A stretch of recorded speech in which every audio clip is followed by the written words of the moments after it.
우리 모두는 요셉의 이야기를 너무도 잘 알고 있습니다. 하지만 간단히 살펴보도록 하겠습니다. 아버지 야곱이 요셉을 편애함으로 형들이 그를 미워합니다. 게다가 요셉은 우리가 아다시피 두 가지 꿈을 꿉니다.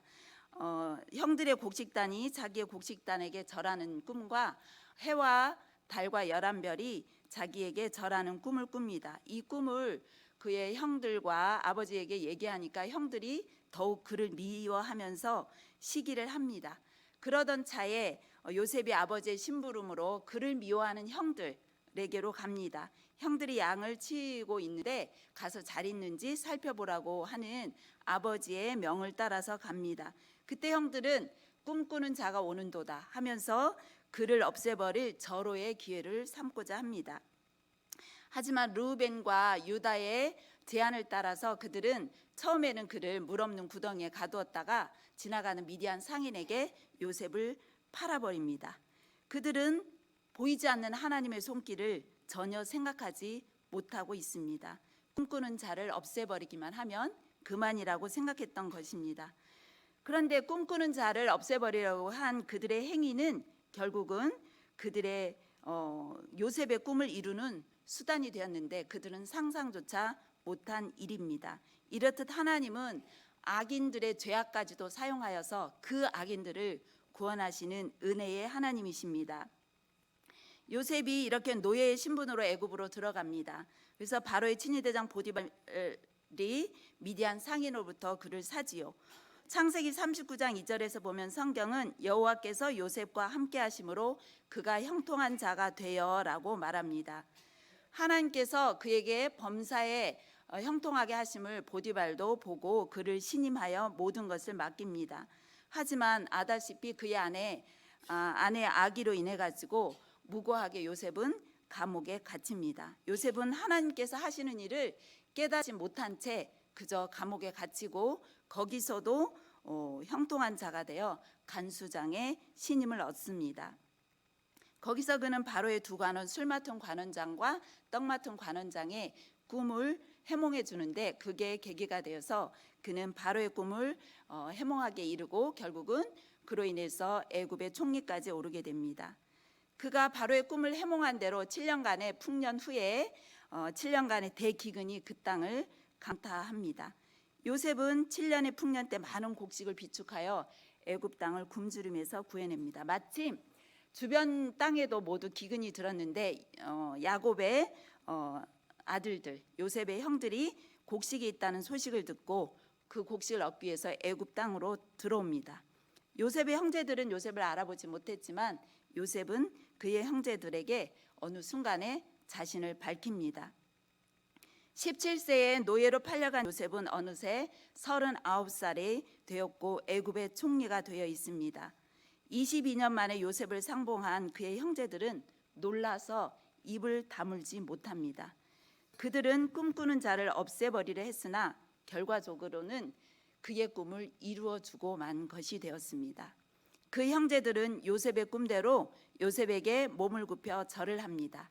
이후 요셉은 그의 아버지 야곱을 비롯하여 그의 모든 자손을 애굽으로 오게 합니다. 여러분, 왜 하나님은 요셉이 애굽으로 팔려가는 것을 막지 않았을까요? 왜 하나님은 요셉이 누명을 써서 옥에 갇히는 것도 막지 않으시고 술 맡은 관원장이 요셉의 일을 2년 동안이나 망각해버리는 것을 막지 아니하였을까요? 하나님이 그와 함께 하시기에 형통하다고 했는데 말입니다. 성경의 대답은 이렇습니다. 시편 105편 17절 말씀입니다. 함께 읽겠습니다. 그가 한 사람을 앞서 보내셨으며 요셉이 종으로 팔렸도다. 아멘. 요셉을 싫어하고 미워하며 시기한 형들이 요셉을 노예로 팔아 애굽에 들어가게 한 것은 사실상 하나님이 요셉을 그렇게 보낸 것이라고 성경은 설명하고 있습니다. 누가 결정한 것입니까? 하나님이 결정하신 것입니다. 한편 오늘 우리가 읽은 본문 말씀 속에서 당신들이라는 단어와 하나님이라는 단어가 반복적으로 교차되는 것이 눈에 띕니다. 또한 우리가 읽지는 않았지만 창세기 50장 20절 말씀은 이와 같습니다. 요셉이 그를 판 형들을 만나서 하는 이야기입니다. 함께 읽어보겠습니다. 당신들은 나를 해하려 하였으나 하나님은 그것을 선으로 바꾸사 오늘날 같이 많은 백성의 생명을 구원하게 하시려 하셨나니 아멘. 여기서 당신들의 의도와 하나님의 의도가 대립되고 있습니다. 당신들은 요셉을 팔아넘긴 그들의 형들입니다. 그들은 요셉을 팔아넘기는 악을 의도했고 요셉은 그렇게 팔렸습니다. 그러나 하나님은 그들의 악을 선으로 바꾸셨습니다. 하나님의 선한 의도가 무엇입니까? 읽은 말씀 내용처럼 요셉을 팔아넘긴 그들의 형들과 후손들의 생명을 구하는 것이 하나님의 선한 뜻인 것입니다. 여러분들에게도 수많은 당신들이 있을 수 있습니다. 그러나 무엇보다도 예수님께도 당신들이 있습니다. 누구일까요? 바로 그를 팔아넘긴 자와 십자가에 못 박은 자들입니다. 이렇듯 우리를 구원한 복음은 하나님 아들 예수 그리스도를 죽인 악한 자의 악을 통해 성취되었습니다. 예수를 십자가에 못 박은 것은 하나님의 뜻이며 하나님이 그를 죽음의 고통으로 밀어 넣으셨습니다. 하나님은 창세 전에 그리스도 안에서 모든 사람에게 영생을 주시겠다고 약속하셨습니다.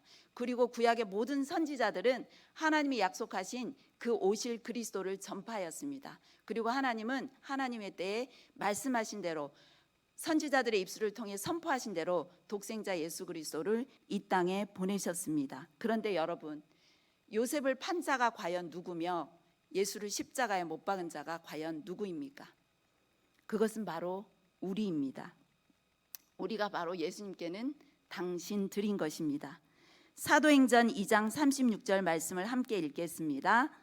그런즉 이스라엘 온 집은 확실히 알지니 너희가 십자가에 못 박은 이 예수를 하나님이 주와 그리스도가 되게 하셨느니라 하니라.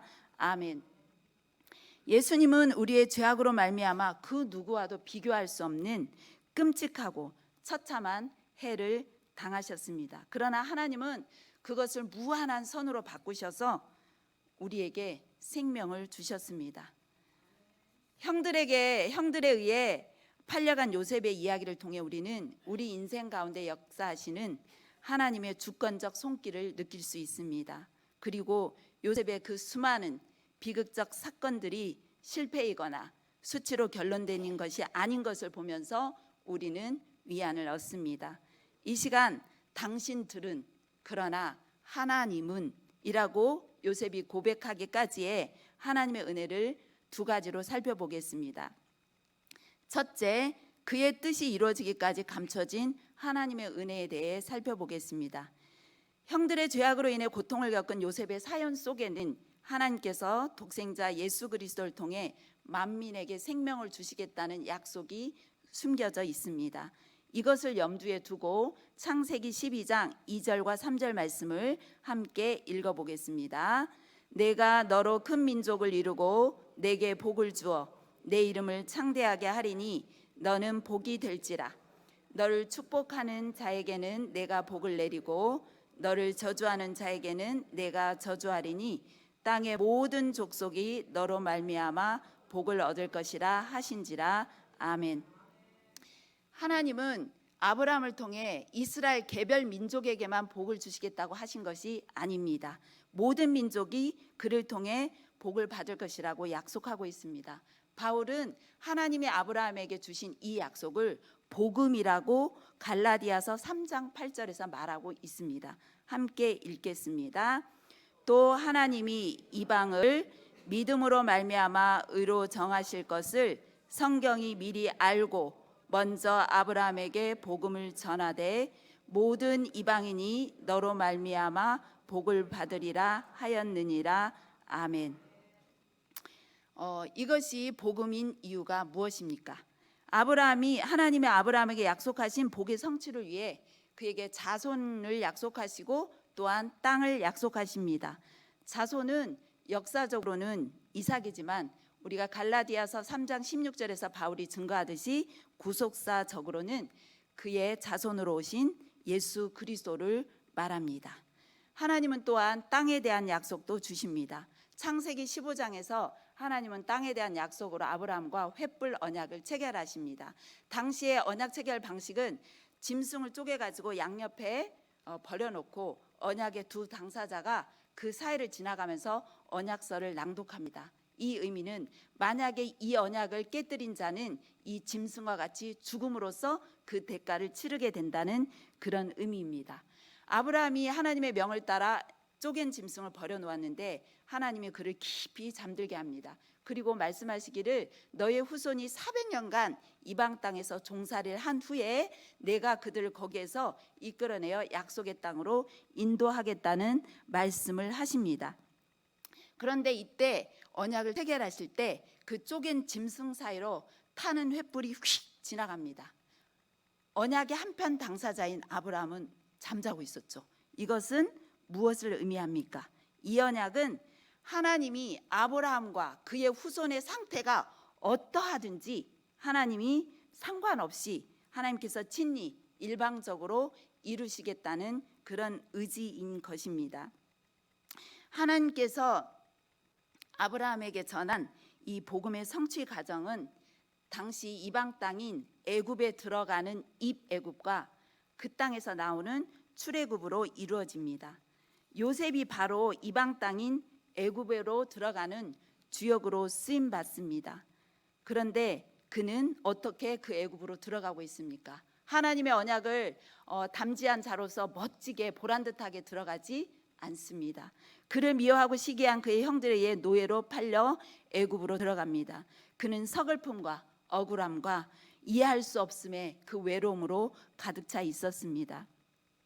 그런데 하나님은 요셉의 형들의 그 끔찍한 죄악을 통해 아브라함과 맺은 그 언약을 성취하셨습니다. 요셉으로 인해 언약 백성 이스라엘 백성이 살아남습니다. 즉 요셉의 형들과 다 살아남잖아요. 그 요셉의 형들 중에 누가 있습니까? 유다가 있죠. 장차 그리스도께서 유다의 사자가 되어 만민에게 생명을 주려고 세상에 오십니다. 이렇듯 요셉의 이야기는 단순히 형들의 죄와 그의 고난에 대한 이야기에 그치지 않습니다. 그것은 하나님이 주체가 되어 그 모든 상황에 개입하셔서 언약을 성취하신 사건입니다. 하지만 그 언약이 성취되기까지는 하나님의 뜻은 감춰져 있습니다. 우리의 삶도 때로는 이해할 수 없음의 연속일 수 있습니다. 극심한 갈등, 갑작스런 고난, 손실과 배반과 버림받음, 억울하게 누명 쓰는 일 등 기가 막힌 현실을 만날 수 있습니다. 그런데 요셉의 인생을 주관하여 선한 뜻을 이루신 하나님은 오늘 저와 여러분의 모든 상황에서 항상 일하고 계십니다. 우리의 잘못된 선택과 행동, 우리와 우리를 둘러싼 사람들의 그 무지와 실수와 심지어 악에 찬 행동까지도 하나님은 선으로 바꾸시면서 모든 사람을 구원하시려는 하나님의 뜻을 이루십니다. 그리고 주님 다시 오시는 날 우리가 주님과 온전히 닮아 있도록 우리를 만들어 가십니다. 하지만 그 뜻이 이루어지기까지는 하나님의 일하심을 손길을 우리는 깨닫지 못합니다. 그러면 여러분 깨닫지 못한 채 맨날 고통스러워하면서 살아야 되겠습니까? 우리가 주님이 생명을 구원하는 이 일, 그리고 주님이 우리에게 남기신 약속, 속히 오리라는, 반드시 오리라는 그 약속을 가진 우리로서는 오늘의 삶을 인내로서 살아야 됩니다. 그러면 우리가 어떻게 인내를 이룰 수 있겠습니까? 방법은 복음을 듣고 또 듣는 것입니다. 복음은 우리가 아들 안에서 아버지 품속에 있다고 선언합니다. 그러므로 날마다 복음 앞에 나아가 그리스도 안에 거하고 하나님 품 안에 거하면서 그 하나님과 그 아들과 더불어서 생명의 사귐을 누리는 것이 지금 현재 우리가 살아갈 그런 모습입니다. 그리스도를 힘입어 하나님의 은혜의 보좌 앞으로 나아가면 하나님의 인자와 신실을 한량없이 부어주십니다. 결코 실패할 수 없는 하나님의 그 영원한 사랑, 그리고 약속을 반드시 성취하시는 그 신실하심이 우리에게 부어질 때만 우리는 인내할 수 있습니다. 그리고 하나님을 신뢰할 수 있습니다. 하나님과 이러한 사귐을 산 인물 중에 우리가 잘 알고 있는 인물이 있습니다. 다윗이지요. 그는 시편 27편 4절에서 이렇게 고백합니다. 표준 세번역 번역으로 함께 읽어보겠습니다. 시작. 주님, 나에게 단 하나의 소원이 있습니다. 나는 오직 그 하나만 구하겠습니다. 그것은 한평생 주님의 집에 살면서 주님의 자비로우신 모습을 보는 것과 성전에서 주님과 의논하면서 살아가는 것입니다. 아멘.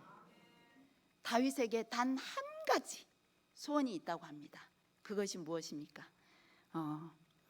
바로 주님의 집에 살면서 주님의 자비로우신 모습을 보는 것이며 사귀는 것입니다. 왜 주님이 자비로우십니까? 나는 죽게만 합당한 자, 하나님께 버림받을 것밖에 없는 자인데 하나님이 나를 이토록 사랑하시니 그래서 하나님의 자비를 깨닫는 것입니다. 이렇듯 하나님과의 사귐을 누린 다윗은 아들 압살롬에게 쫓겨 맨발로 광야길을 가는 그 기가 막힌 상황에서 이렇게 고백할 수 있었습니다. 시편 63편 4절 세번역으로 같이 읽겠습니다.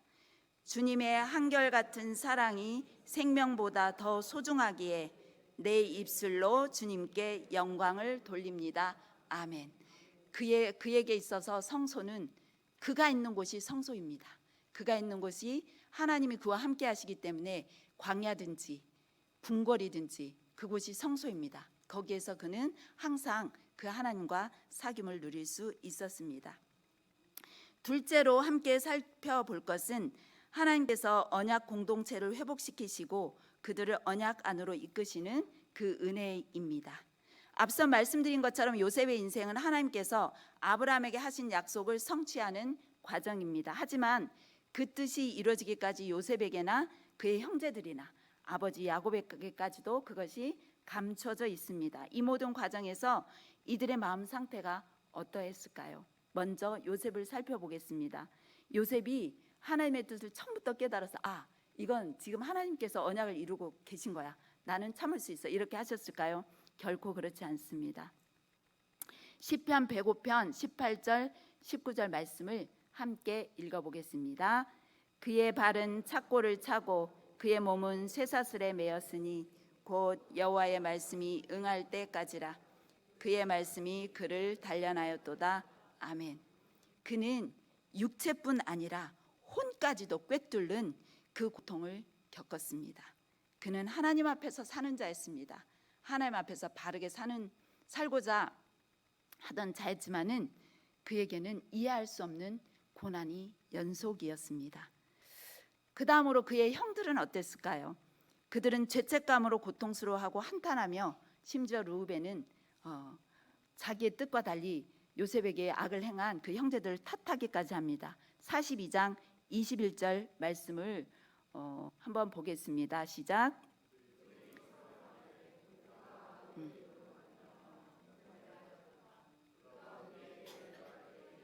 그 마음의 괴로움을 보고도 듣지 아니하였으므로 이 괴로움이 우리에게 임하도다. 형제들은 엄청 죄책감에 시달리고 있습니다. 이어지는 22절에서 르우벤은 또 그 형제들을 탓합니다. 그 다음 요셉의 아버지 야곱은 어땠습니까? 그는 요셉을 잃고 죽음과 같은 고통을 겪습니다. 그래서 남은 그의 형제 베냐민을 빼앗길까 봐 그를 그의 아들들과 함께 애굽에 보내는 것을 거절합니다. 그는 그의 나이를 묻는 바로에게 그의 나이가 130세로서 그의 조상의 연주에는 미치지 못하다나 험악한 세월을 살았다고 고백합니다. 언약 안에 있는 그이지만 언약이 성취되는 것을 깨닫기까지 그의 마음이 평안하지 아니하였음을 볼 수 있습니다. 하지만 하나님은 야곱과 그의 아들들이 어떠함과 상관없이 아브라함과 하신 약속을 성취하셨습니다.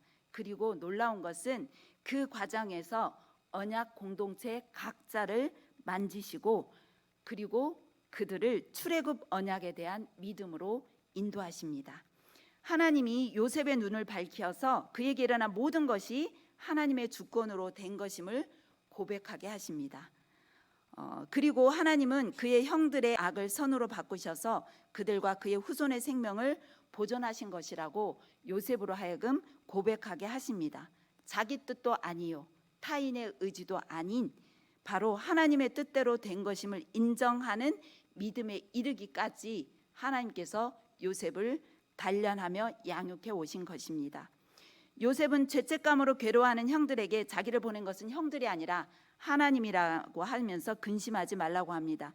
더 나아가 그의 믿음은 출애굽을 믿는 신앙으로 나아갑니다. 창세기 50장에서 죽기 전에 그의 형제들에게 이렇게 말합니다. 하나님께서 아브라함과 이삭과 야곱에게 하신 대로 약속하신 대로 반드시 그들을 출애굽시켜 가나안 땅으로 인도하실 것이라고 말하면서 자기 유고를 그때 너희들이 나갈 때 당신들이 나갈 때 내 유고를 메고 가십시오 이렇게 부탁을 합니다. 이후 여호수아가 그 땅으로 들어갈 때 요셉의 유고를 메고 간 것을 우리는 성경을 통해서 확인하고 있습니다. 이렇게 요셉을 만지십니다. 그 다음 그의 형제들은 어떻습니까? 요셉의 형들은 요셉의 시험으로 요셉이 그 형들을 테스트하잖아요.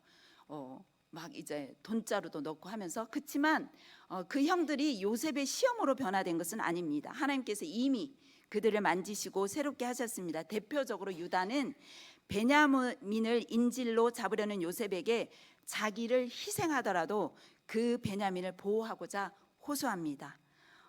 그리고 창세기 38장에 나오는 유다의 일화를 우리는 너무나도 잘 알고 있습니다.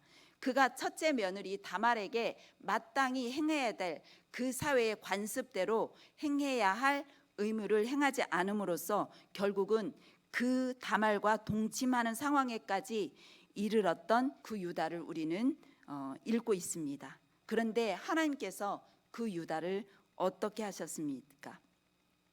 야곱이 그를 축복한 대로 유다의 사자로 오신 그리스도가 다말에게서 얻은 베레스에게서 나옵니다.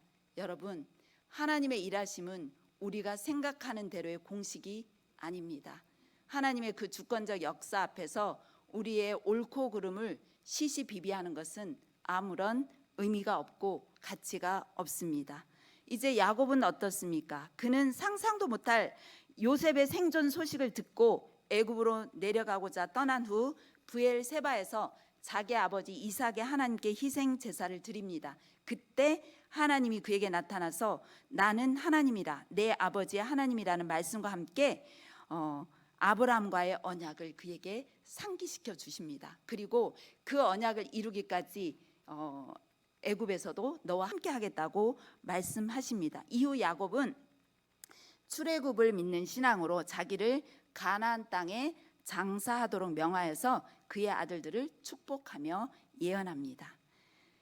하나님의 언약 공동체인 야곱의 집은 보란듯한 그런 가정이 결코 아닙니다. 우리가 아다시피 야곱은 물론이거니와 그의 큰아들 르우벤이 한 악과 시므온과 레위가 한 그 폭력적인 사건 뿐만 아니라 유다의 일 그리고 그의 딸은 성폭행 당하는 그런 엄청난 일들이 일어나는 결코 순탄하지 않은 가정이었습니다. 그러나 하나님은 아브라함과의 언약에 신실하시고 주체적으로 역사하셔서 약속하신 언약을 신실하게 이루십니다. 그 과정에서 언약 공동체 각 백성을 회복시키시고 그 언약으로 인도하시는 것을 우리가 확인하고 있습니다. 요셉 한 사람을 통하여서 수많은 사람이 생명을 얻었습니다. 한 사람 예수 그리스도를 통해서 수많은 사람이 생명을 얻습니다. 하나님은 모든 사람이 구원을 받으며 진리를 아는 데 이르기를 원하십니다. 그러므로 하나님은 오늘도 그의 안에 그리스도가 있는 성도인 우리를 통해 뭇 영혼에게 생명을 주는 일을 지금도 하고 계십니다. 그러므로 성도의 길은 요셉이 예지하는 그리스도의 십자가 길입니다. 그러므로 고단하기 짝이 없습니다. 이해하지 못할 고난들로 점철된 인생일 수 있습니다. 그런데 하나님은 하나님의 때에 깨닫게 하십니다. 우리의 모든 생애가 하나님의 주권적이고 선하신 역사임을 보게 하십니다. 하나님이 행하시는 역사 앞에서 두 손을 들게 합니다. 이렇게 우리가 두 손을 들 때 비로소 진리를 알지 너희가 진리가 너희를 자유케 하리라는 게 무슨 말인지 우리가 실감하게 되는 것입니다. 그리고 우리로 하여금 어디까지 이끄시냐면 우리에게 남아있는 약속, 다시 오실 그리스도, 그 그리스도를 믿는 믿음을 바라보게 하십니다. 여러분, 마라나타 다시 오실 우리의 주님은 지금 바로 여기에 우리와 함께 하시는 그 주님이십니다. 우리 모두 그 주님은 우리의 모든 전생애에 개입하셔서 생명을 구원하시려는 그 뜻을 펼쳐 나가십니다. 우리 모두 날마다 그 주님과 다시 오실 주님, 여기 계신 주님, 내 안에 계신 주님, 그 주님과 더불어서 생명의 교제를 통해 당신들은 그러나 하나님은 이라는 고백을 할 수 있기를 원합니다. 무엇보다도 하나님께서 우리를 그렇게 이끌어 가실 것입니다. 다 같이 기도하겠습니다.